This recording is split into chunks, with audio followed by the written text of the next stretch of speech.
Hello, everybody. Welcome to another episode of the Greatness Engineering Hour show, the show where I bring you people with a particular knowledge, champion, greatness engineer, like I call them, people who are engineering greatness wherever it matters and wherever they can create a great impact. And today I'm bringing you two greatness engineer all the way from Mombasa, Kenya, and we're gonna talk about SDGs.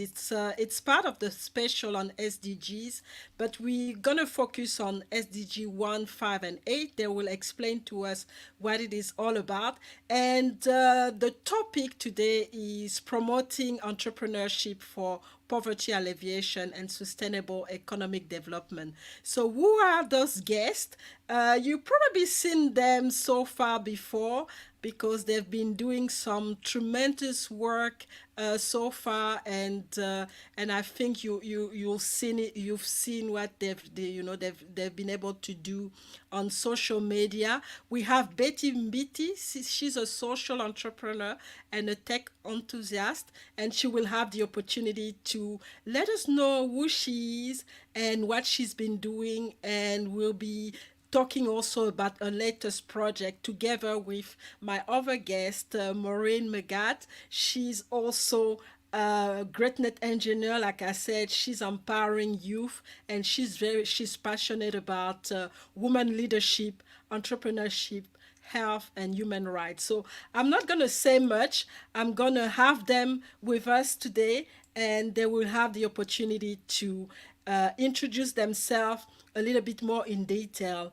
And I hope that you'll be able to participate. This show is brought to you by the YWCA Global Leadership Organization, an organization that makes sure people understand that they have greatness inside of them, but not only have greatness, but use that greatness to unleash it to create greatness, in their environment, in their community, wherever it's needed. So, without further ado, we're gonna start, and I'm gonna bring Betty and Maureen to have a great conversation today.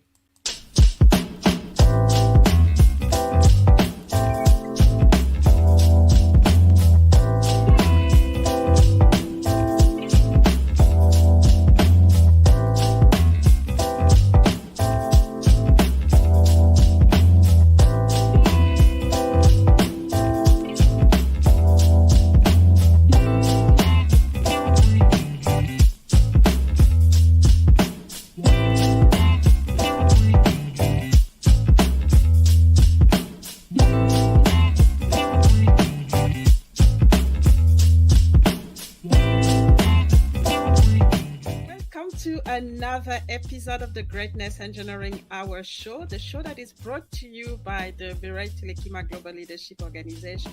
Like now? Is it all right? Okay. Let's get started right into it. And that is the power of labels, right? On memories, but as I got older, I started to be more aware of some of the abusive sides of.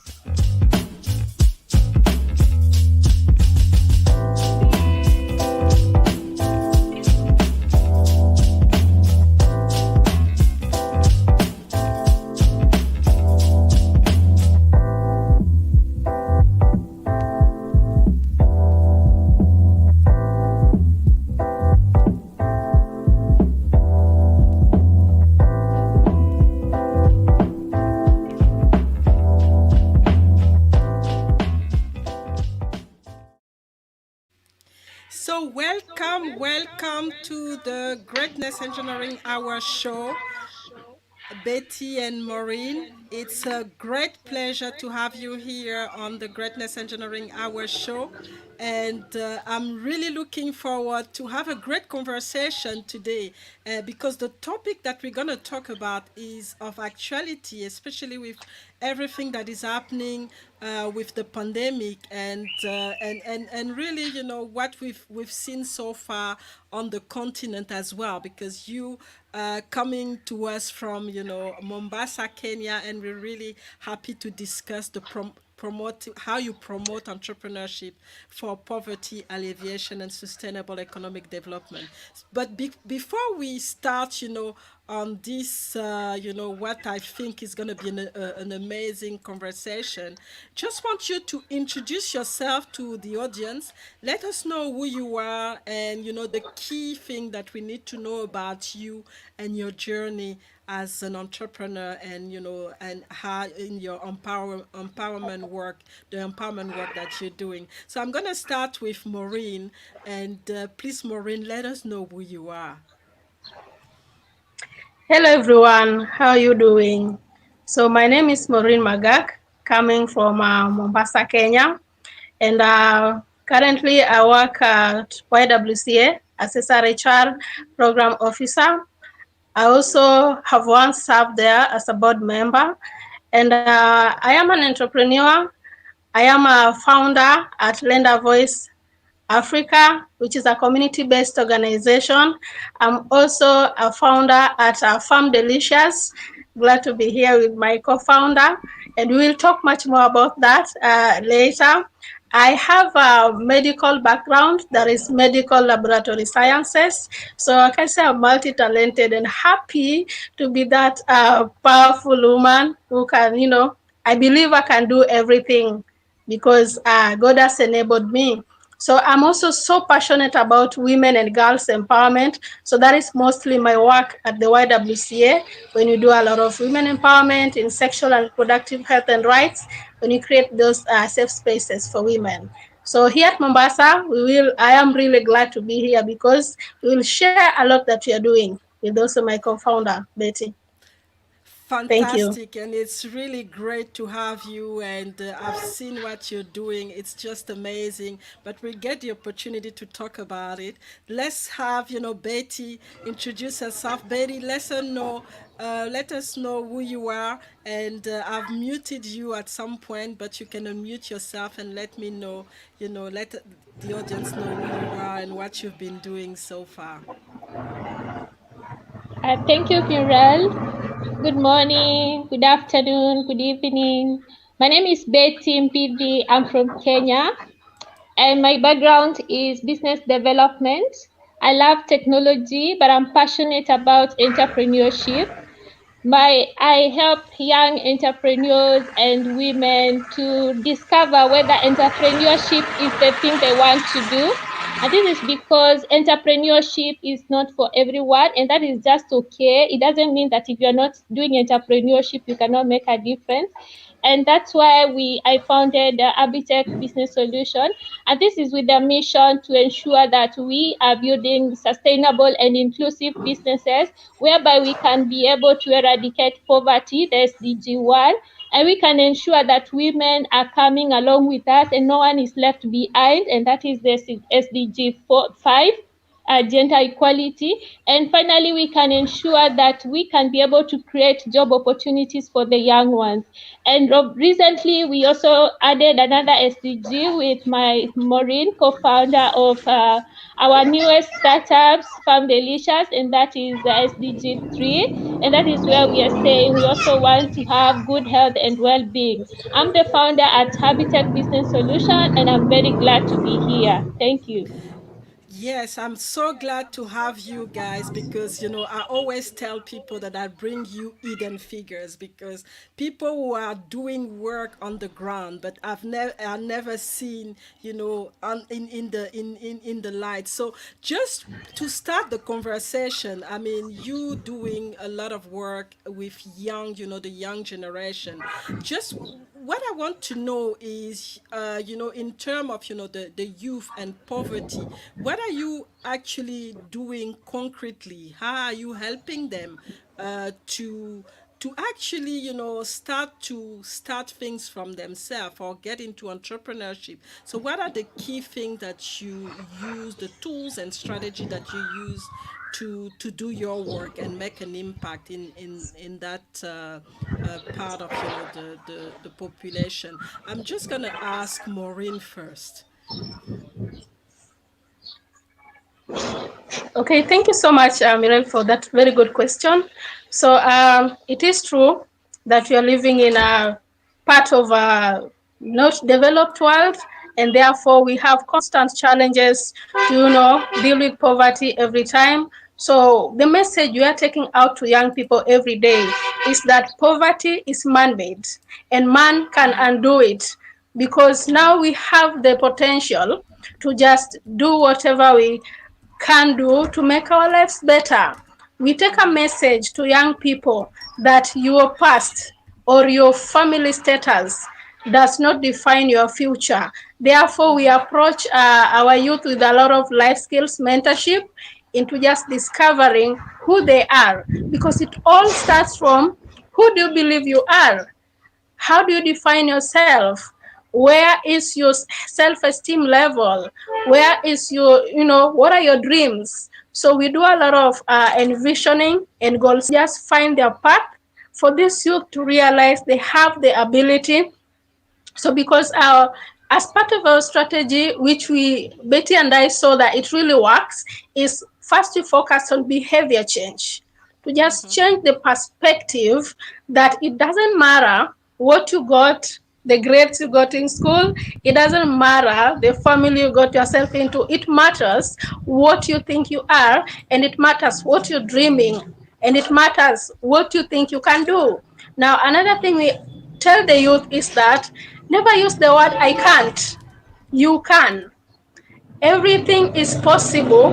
It is difficult, we agree, but it is very possible. So our strategy is also to make sure they have skills as well to pursue what they want. So realize what you want to do and then assess yourself. Do you have the skills? If they don't have, then we come in and then we set we set how to help them gain the skills, and we have practical skills, and we also have like mentorship sessions all round, health wise, and entrepreneurship, just to make sure they have correct package to start off in entrepreneurship. And it has to be a passion, and it has to be a goal they see, and they have to make sure they know it's possible. And believing in themselves majorly. And that's the key, really, is believing in yourself. Whatever it's happening, stay focused on what you can do more than what you can't do. And I like the fact that you said, never use can't, because everything is possible if you have the right mindset. So what about you, Betty? What are the tools and strategy that you use with the youth that you helping? Uh, Thank you so much, Muriel, for that question. Indeed, poverty eradication is a general word, and I want to echo what Maureen is saying. Behavioral change is the first thing, because if you don't change your mindset, even if we say that we are going to eradicate poverty, then it will never be possible for us. So the first thing is to ensure that are they willing to change? Do they see the future? Are they seeing what is going to happen tomorrow? Is there something they feel they can be able to do for themselves? Because remember, Muriel, the things that we are trying to do for this youth, it's not that we are trying to do them for so that we can help them. We just try so that we can ensure that they can be able to solve their own problems. Because if we make them understand that it is very possible for them to come up with their own solutions to the problems that they are having. Remember, this is a localized thing, and everyone is coming from a different background. People are coming from different ideologies. People they have been brought up with different backgrounds, and they understand, they look at things from different ways. But if we can be able to change their mindset and really make them to understand that the problems that they are having, these are things that they can be able to solve on their own, and they don't have to feel like probably the government or other organization they're coming into maybe solve their issues. And what we do, it is through either training and also through the use of other tools, like we make sure that they also appreciate the fact that technology can help them. And technology is not something that they can do it on its own. Technology is an enabler. But the fact that they are able to appreciate the fact that technology can help them to be able to solve their issues and their problem very fast, it is one step to knowing that they can be able to find information They can be able to network, they can be able to collaborate, they can be able to partner with other people. And that is just a way of bringing them closer to the opportunities, because the opportunities are so many. But how can they find them if they don't have even the basic, maybe digital literacy?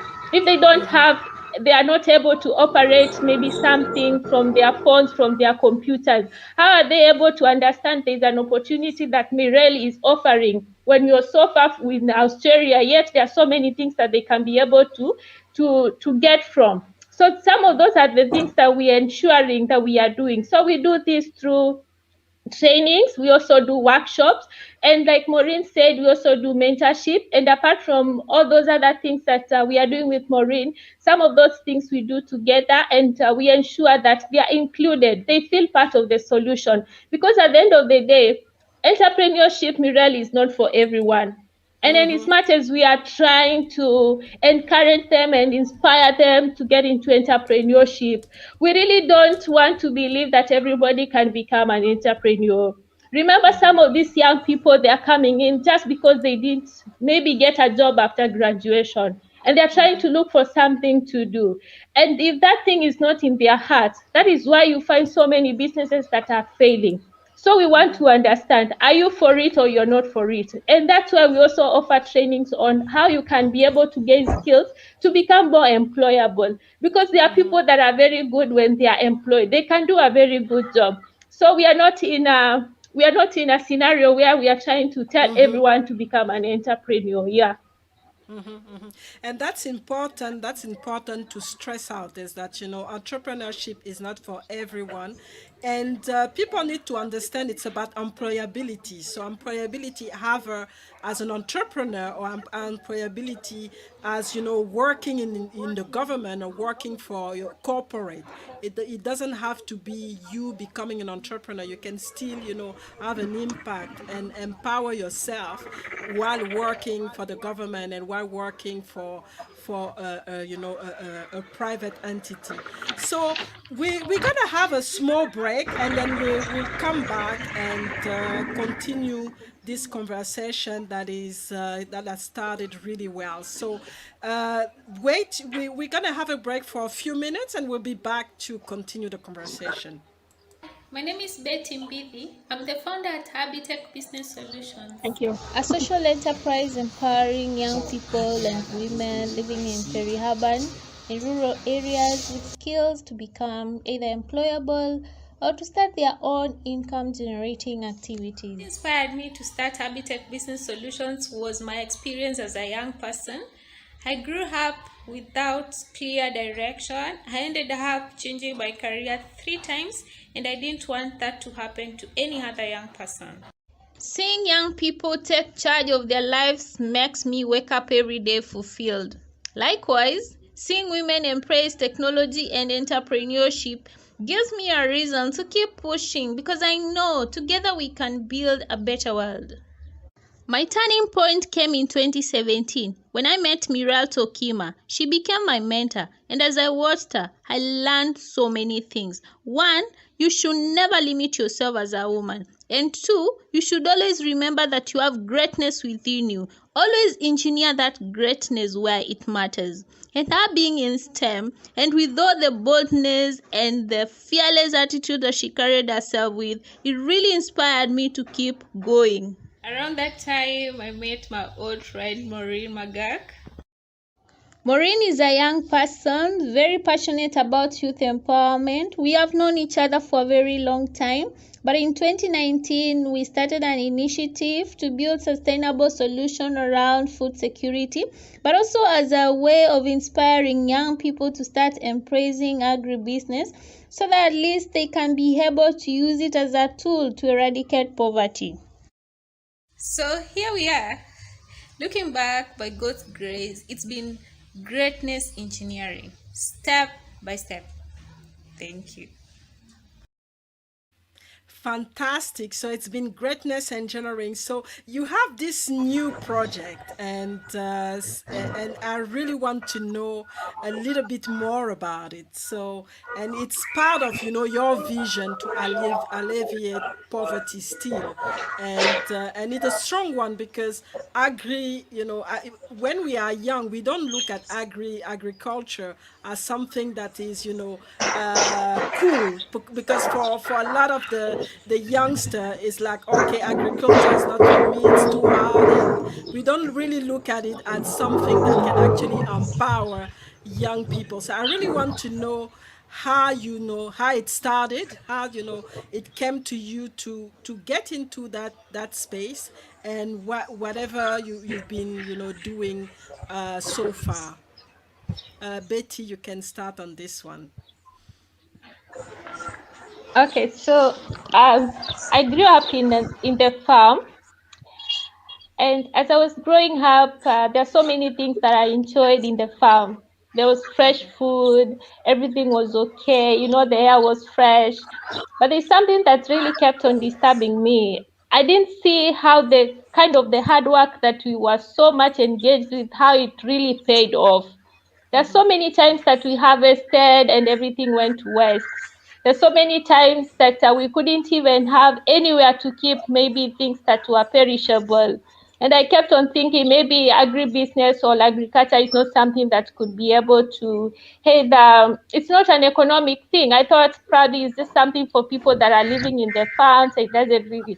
But now when I came to town, I figured out I couldn't find the fresh products that I used to. I couldn't find the sweet things that were natural, organic from the farm. And I remember we were talking with Maureen, and we were just trying to discuss about the things that are affecting the young people. And we realized that so many young people, immediately after school, they all migrate to the urban areas. And what they are doing, they're just coming to look for jobs. And we kept on asking ourselves, how can we ensure that these young people really embrace the life and where they are coming from? How can we be able to take development back to where we are coming from, back to the roots? Yes, we've come to town, and because probably we don't have industries in the rural areas, probably we don't have maybe colleges and campuses where people can be able to work and to be able to learn. But yes, we've come here. But how can we be able to ensure that we can also develop the same places that we came from? And that is how the idea of Farm Delicious came from. We looked at it from the perspective of, yeah, we really need this delicious food, very fresh, organic, natural food. But how can we get it in the town areas? And how can we inspire the young people to really kind of pick up this thing and understand that agriculture is not for the whole people? Because at the end of the day, remember, right now, agriculture and farming, a lot of technology is coming on board. How can the whole people be able to embrace that technology? If the young people are not going to be able to embrace this whole idea, how can we ensure that this thing is successfully kind of delivering the economic impact that it does? Because all of us, we eat. But what is happening right now, we kind of import everything. We take things from other countries. Yes, we can be able to deliver the same. We can be able to plant the same in our own farms. And that is how the idea of Farm Delicious came in. And what we are trying to do is just kind of improving the supply chain, ensuring there is no post-harvest losses, so that we can improve the living standards of the farmers. And at the same time, we can also show the young people that it is possible, that agriculture can be able to also become kind of an entrepreneur tool, an entrepreneur activity that can also employ, can create jobs for others. Yes, so that is where we are. Yeah. And it's good to know, and especially now with COVID, there have been a lot of country importing food, but now with COVID, things are very limited. So it's probably the time to start to look at how you can produce things locally, and that's really an important thing to do, and especially like you said, we eat every day, and we need to eat. So if we can manage that locally, That's really amazing. But Maureen, I mean, obviously, starting that, one thing is to have, this all these ideas and the planning and everything set up. But what are the key challenges that you have so far in the implementation? Well, we can say that you put it really right, that having the idea is the easy part. But now implementation becomes a bit difficult because, for one, we are into, reducing food wastage, for one. And also we are into as well, creating solutions to the marketing channels.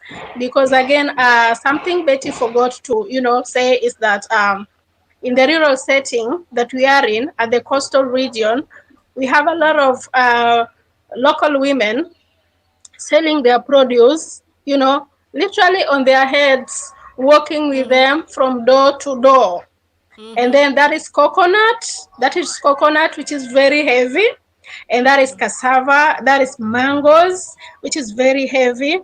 And this is tiring, and this challenges challenging to the women.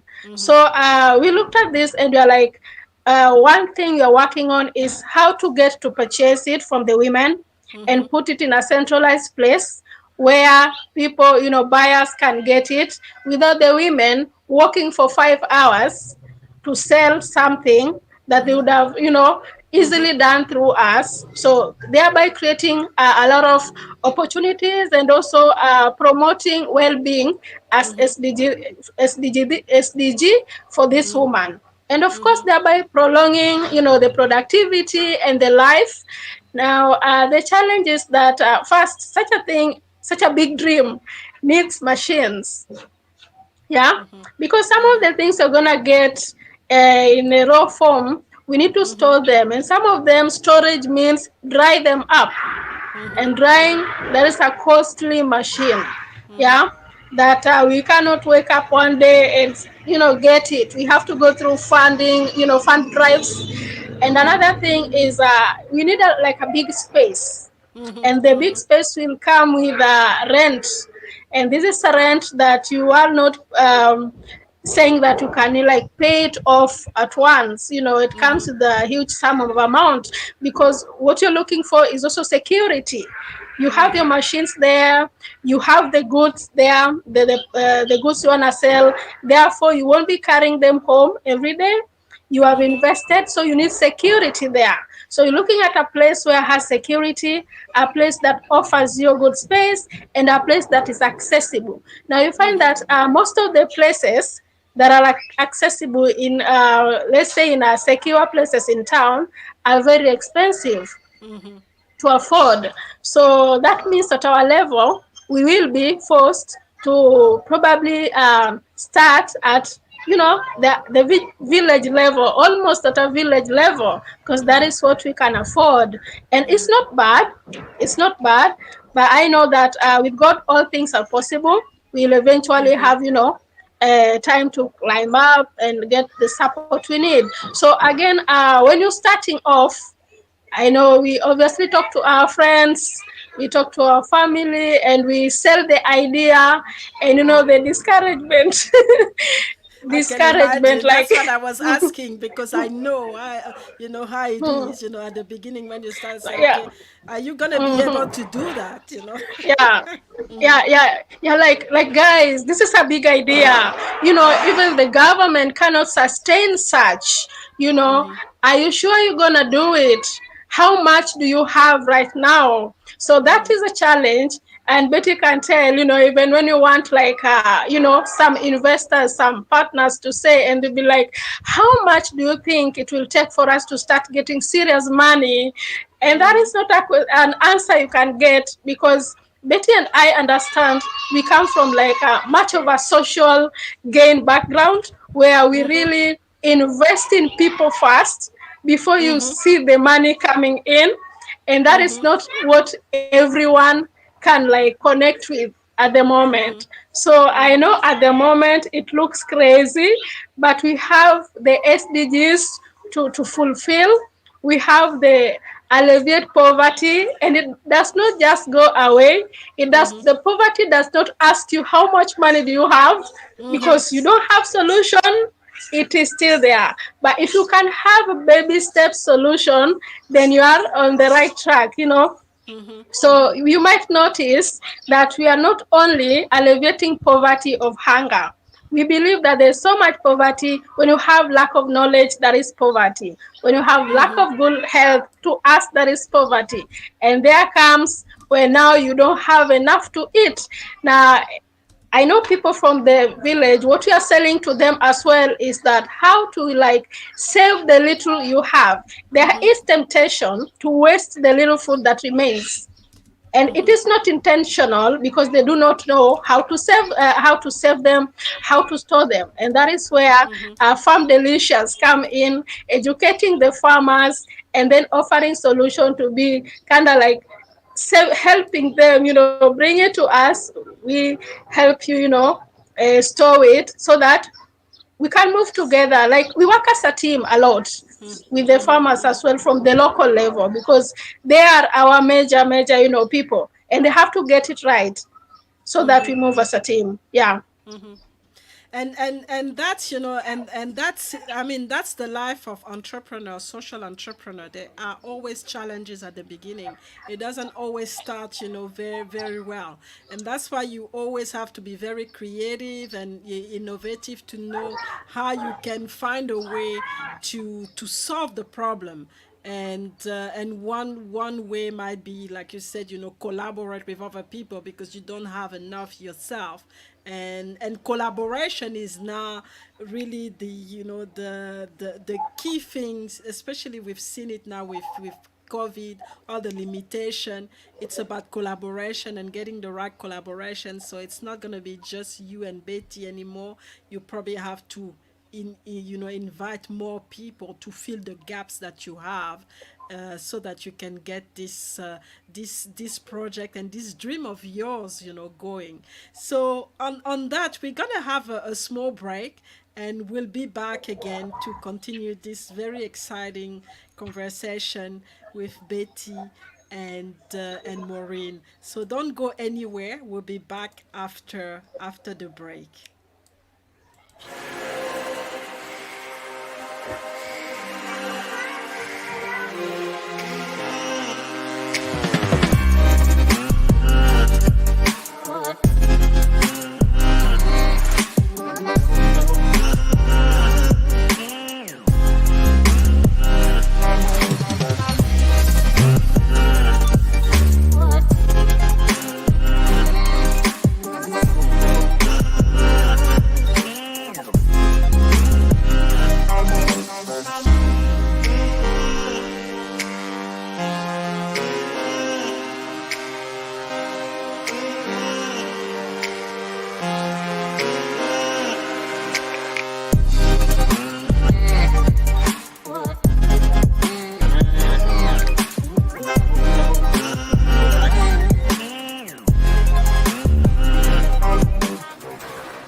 So the latest Greatness Engineering magazine is out, and if you want your printed copy, you will be able to get it. So that's another project that, coming in, and very happy to have all the greatness engineer that I have on the show to be, to be participate in this project. So just to, to continue our conversation, um, it's, like you said, it's a big dream, that you have, and you really starting on that. What do you think, is what do you think you is the most important thing right now to get this thing going, in terms of, who should be involved? Yes, you have the farmers, but do you need, more involvement from different people? And what is this involvement? And you were talking about the, the youth. So how do you bring the youth into all of that? Is there a selection process, or what's the process? What's the, that you use to be able to bring the youth to accompany you into this project? Betty. Thank you, Muriel, for that question. And indeed, it's a journey and it's starting. And one thing we can say is that you can't do anything on your own, especially when you're solving social problems. You need people to collaborate, to partner, and stuff like that. Remember, Maureen and I, we are not coming from the agricultural sector. None of us has any kind of agriculture or any farming skills so far, because Maureen is from the medical health sector, I'm from business development. So you kind of see this is kind of wanting to solve a solution, but we also still need expertise. And we are engaging people from different avenues. We are engaging the people from the agriculture sector. We're also engaging people from the training sector, because remember, in the country, there are people that ensure that farmers get the right seeds, because we can't just expect that farmers are going to maybe make big yields when they don't have the right seeds. So we'll need people who are able to supply those farmers with the right seeds. And we're also looking at the deliveries. Remember, these farmers don't have deliveries.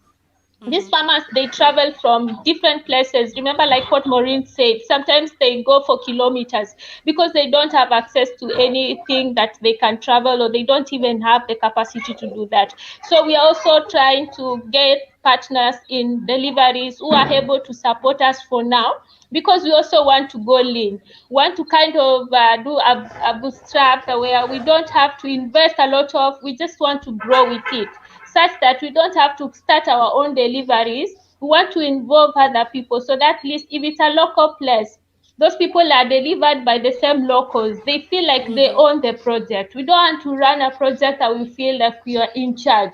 We want the project to be part of their life. We want them to own them and feel like they are part of it.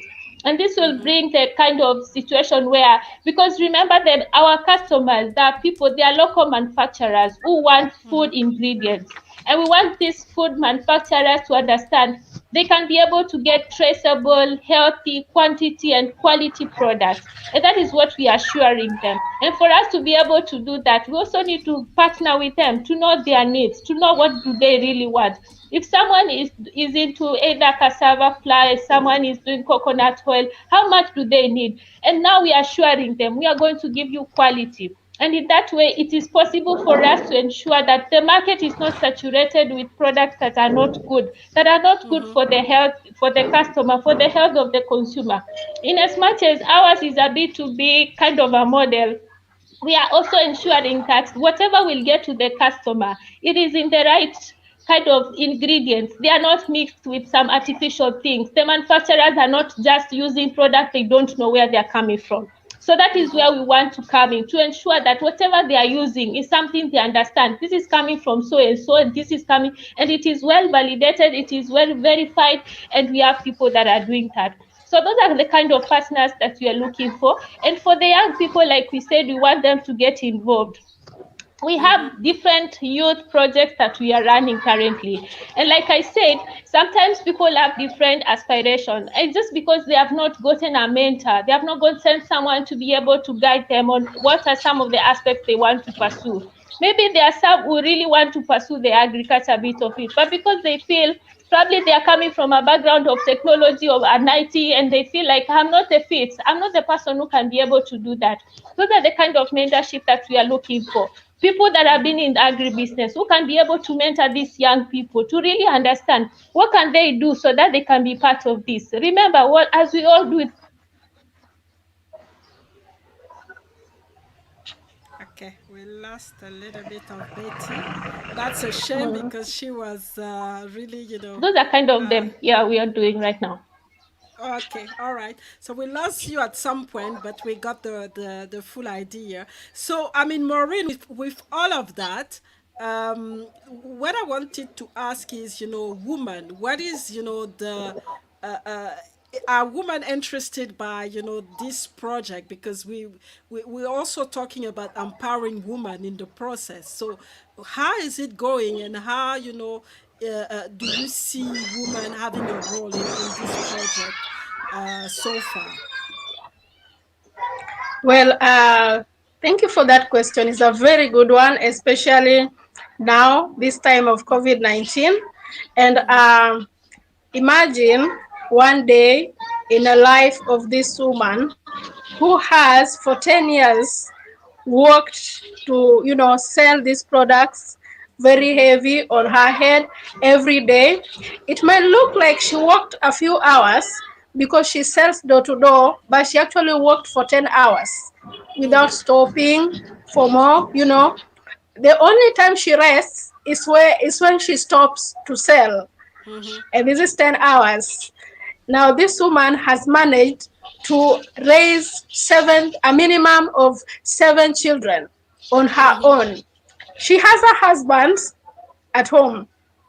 But again, strength of a woman, so the husband is probably sitting and waiting for her to bring food, or the husband's money belongs to him. And in a cultural setting where men just marry to somehow, have the pride of marriage, and in some families, and women get it really harder. Now, during COVID-19, it was extremely difficult, and that is when I realized that when you say women multitask, it is true, because many men lost their jobs and they couldn't find any other alternative.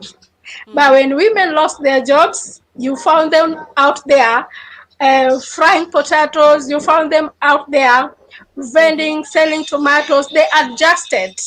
Now, women adjusting means that they are a greater, partners in what we are doing right now, because Betty and I realized that women are solution driven all the time. That is a woman, you present your idea and they're like, yes, that can work. Tell me more, how can it work? So woman has a lot of space in what we are doing, because let me just say they're the backbone of the economy. The woman has influence. When you come to our local settings, it is the women you'll find a lot in church. When you come to our social setting, it is the women you find in groups in high numbers. The women group, when you come to our social settings, there's a public meeting, it is the women you find a lot. When you go to election period, it is the women that influence a lot of outcome. So we work a lot with women because, one, they know the challenges firsthand. They know the challenges of poverty firsthand. And therefore, when a solution like this comes, they really know the benefit, and then they take it seriously. So sometimes with the younger women, we have a lot of perspective that agriculture is a dirty job, as Betty said it. But again, we thank God for technology. We've had different ways of farming, like hydroponics, that I am very sure that going ahead, we are mentoring young people into taking, different methods of farming. You don't have to actually take, we call it djembe, the digging tool, and go with it to the land, because let me tell you the truth, most of us are interested in farming, but we are in a, town setting where you don't really have a land. Therefore, you have to use containers, like your old bucket, like your sack, and do what we call kitchen gardening. So all that is just to make these people, have some sort of food security. So one thing, Anna, as I finish, is that a woman has a great role to play, because she influences the family life, because she has a duty to take care of her family, and God gave her that strength. And when you talk, that is why we talk a lot about the, women equality or gender equality, because again, that will give her more space to express herself. Because the burden of a woman is so huge that she is given the burden. Okay, she's blessed with the ability to give birth, procreation. But apart from that, she is now expected to carry the whole load of responsibilities, like feeding the very people that she's been blessed with. She's not supposed to do that alone, but in some family settings, here at the coastal region, unfortunately, the burden of feeding a family, especially in the rural regions, rests on a woman solely. And we are up to the challenge to go to the rural settings to empower these women to know their rights and know how they can also help themselves with the men to work together. We have to change the narrative that your work stops at giving birth and then you have to toil for a lot of time. No, it is a shared responsibility. Therefore, this shared responsibility have to have knowledge on how to, work together and make sure the family is food secure. So that's why we bring the woman in, and we are hoping to get a lot of women. We are hoping to get a lot of women joining in because maybe if I can add, I've been one of the luckiest people to be mentored as part of Mirel Tulekuma Global Leadership Forum. And that one, it was 30 days of inspiration, 30 days of finding myself. It was a very unique program that I've never been all my life, but I was like, wow, I'm really discovering myself. Therefore, if I can't discover myself, then really it is just okay for me to go down there and talk to these women to also discover themselves. So I want to thank you so much for giving me that chance to find myself in that platform. And Thank you. it's important. It's all about it. We empower you. You have to continue the chain and empower other women or other people in your environment. That's what it's all about. So Betty, since we're talking about technology and you are a technology enthusiast, what is the role of technology in all of this? And how do you see technology having an impact to help you push this project? Thank you, Birel, for that question. And like I said at the beginning, technology is an enabler. It helps us to make either work efficient, to make things work faster, to ensure that probably the things are done maybe in the right way at the right time.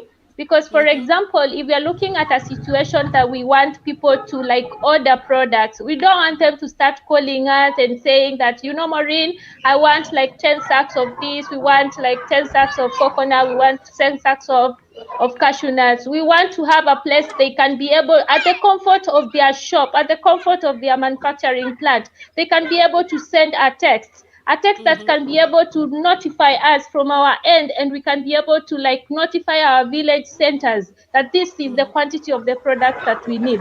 And with that will be able to give us the efficient that we are looking for. Remember, people are very busy right now. Customer doesn't have any time to waste. If they don't find something at one place, they go to the next place. And these manufacturers, these local food manufacturers, they also don't have time to wait for us so that they can get product from us. So giving them a chance to be able to contact us the easiest and the safest, the simplest way possible, that would be amazing. And we are looking at it from the mobile technology bit of it, where everybody has a mobile right now. Even the farmers that we are talking about, in as much as they might not have the smartphones, but they have the featured phones. These are phones that we are using. People like M-Pesa, they are using to reach out to the local person in the village. So we can be able to embrace the same technology to ensure that even the small scale farmers, they don't feel left out. They can also be part of this. Yeah. And that's the key thing, inclusion, because we're talking about diversity and inclusion. It's not just about gender, it's also about what you're doing and how you include people who don't have access to a certain tool or strategy. How do we make sure that we're still included into the full process? So let's have our last break, and then we'll come back, and I will ask you my favorite question, the question that I like to ask to my guests. But for the time being, don't go anywhere. We'll be back pretty soon.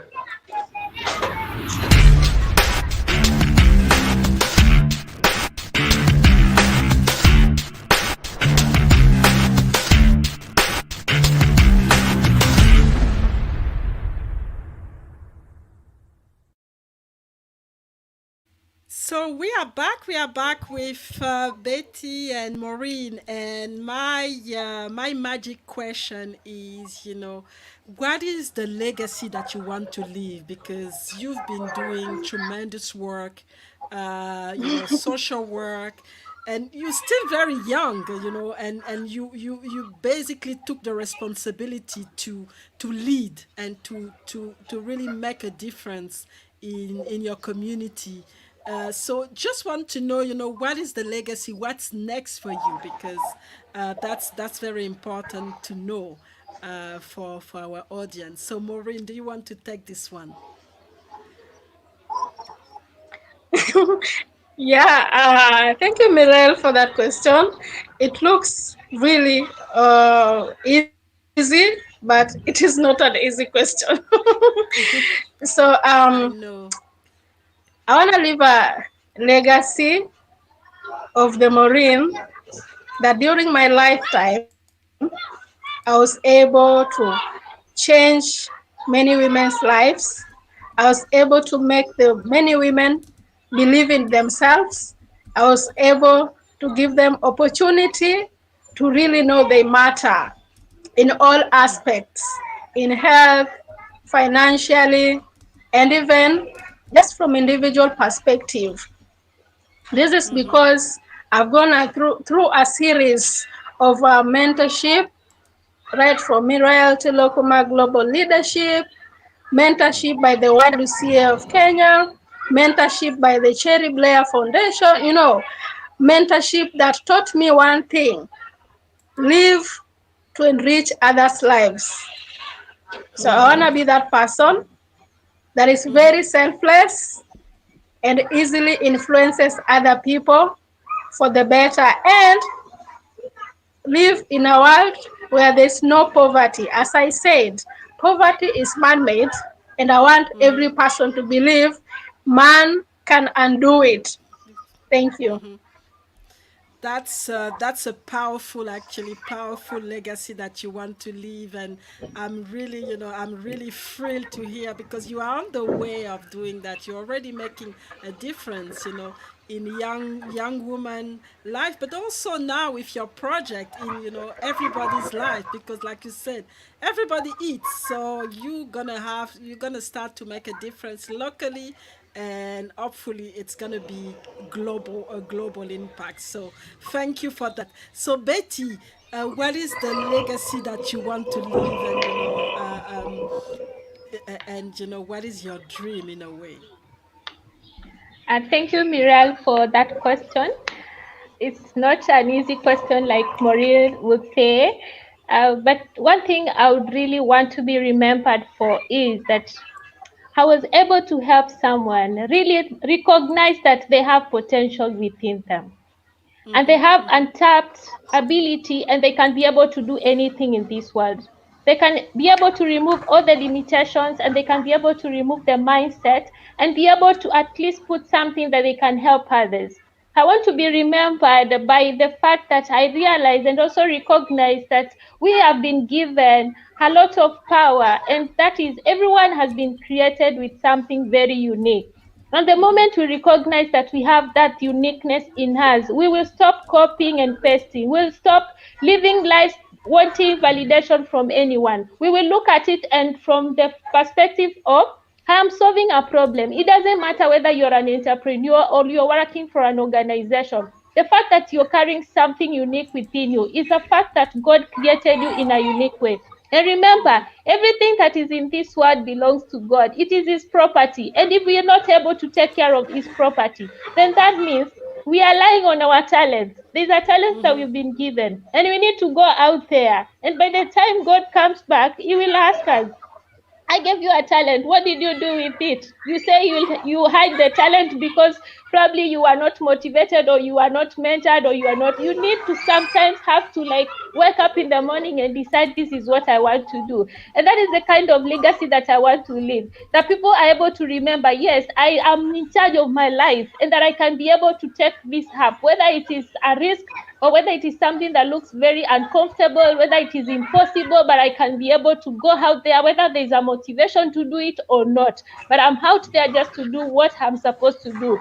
I'm here in this world for a reason, and I need to make a difference too. Yeah, so that is my legacy that I want. Apart from other things, building the business and everything, that is the kind of impact that I want to leave. Yeah. That's just amazing to listen to you two and to see, what you're trying to accomplish and what you're trying to build is just amazing. And I like the fact that you said, we've been given the power where we are unique, and we need to embrace our uniqueness and understand that everything has been given to us by God, and we need to use it and to the best of our ability.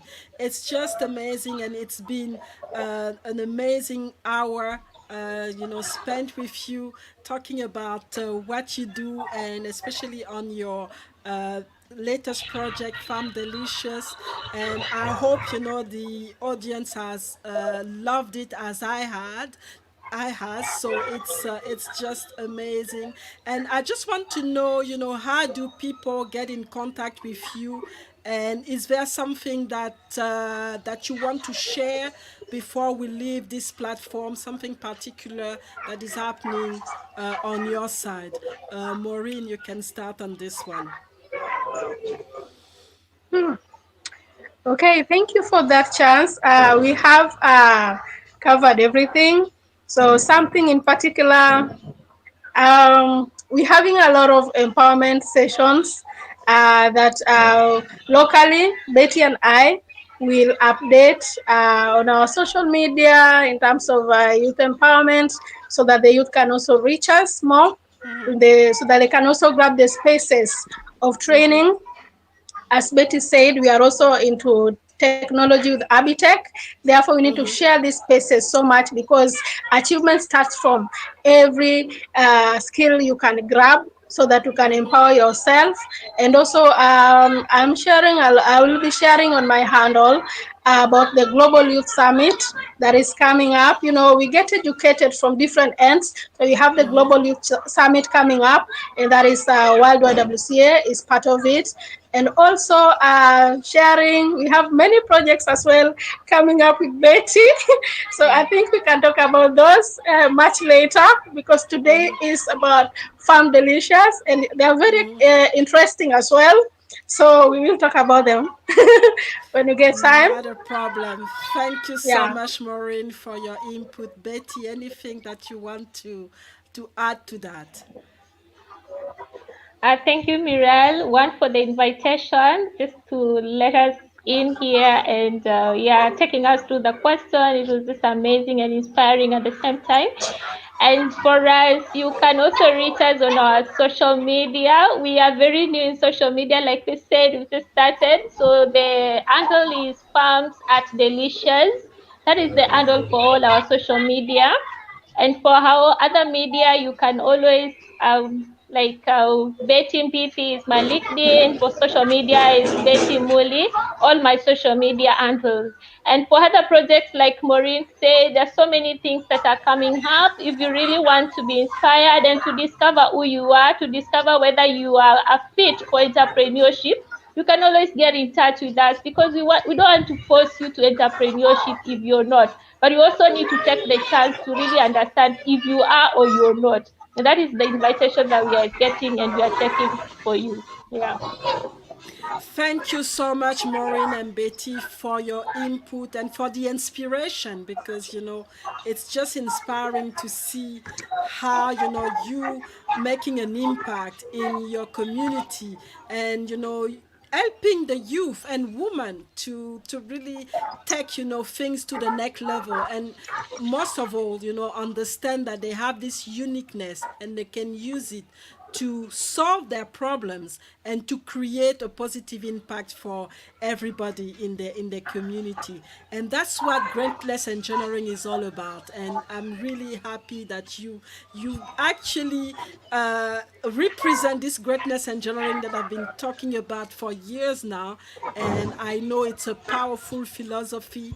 When people know about it, when people know that they're not limited, they can do extraordinary things like you do, ladies in Kenya. So thank you so much. And for the audience, I hope that you've been able to take notes, because there've been a lot of, learning, insight, knowledge, and everything. So I hope you've been able to take notes, and whatever advice or lesson that, Maureen and Mbithi have shared today, I hope you're going to implement, because it's one thing to listen, it's one thing to take notes, but if you don't take action, nothing happens. So thank you so much again, Maureen and Mbithi, for your time. It's been an amazing conversation, and I encourage the audience to connect with you if they want to continue this conversation and learn a little bit more about what you do, because that's amazing what's going on your side. So